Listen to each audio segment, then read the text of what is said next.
جہنمی لوگ خود پسند، خود پرست، متکبر، حریص اور بخیل ہوتے ہیں۔ آزمائش جتنی سخت ہوتی ہے اس کا بدلہ بھی اتنا ہی بڑا ہوتا ہے۔ آدمی اپنے اچھے اخلاق کی وجہ سے ان لوگوں کا مرتبہ پا لیتا ہے جو راتوں میں عبادت کرتے ہیں اور دن میں روزے رکھتے ہیں۔ جو بھی مسلمان اپنے بھائی کے لیے پیٹھ پیچھے دعا مانگتا ہے تو فرشتہ کہتا ہے کہ تیرے لیے بھی اسی طرح ہی ہو۔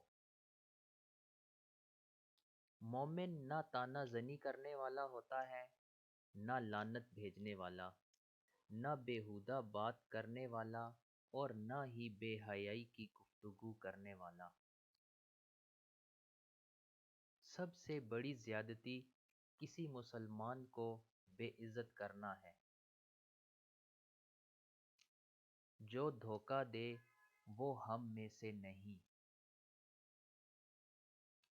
جب تم کسی کے عیب بیان کرنے لگو تو پہلے اپنے عیب دیکھ لیا کرو۔ دو ساتھی تیسرے کو چھوڑ کر سرگوشی نہ کریں۔ جب تو چاہے کہ لوگ تجھ سے محبت کریں تو دنیا سے بے رغبت ہو جا۔ سچ بولنے کی عادت بناؤ کیونکہ سچائی نیکی کا راستہ دکھاتی ہے اور نیکی جنت میں لے جاتی ہے۔ جو حق پر ہونے کے باوجود جھگڑا نہیں کرتا میں اس کے لیے اعلیٰ جنت میں گھر کا ضامن ہوں۔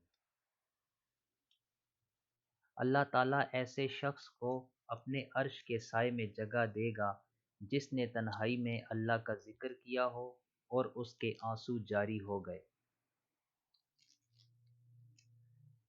سلام میں پہل کرنے والا تکبر سے بری ہے۔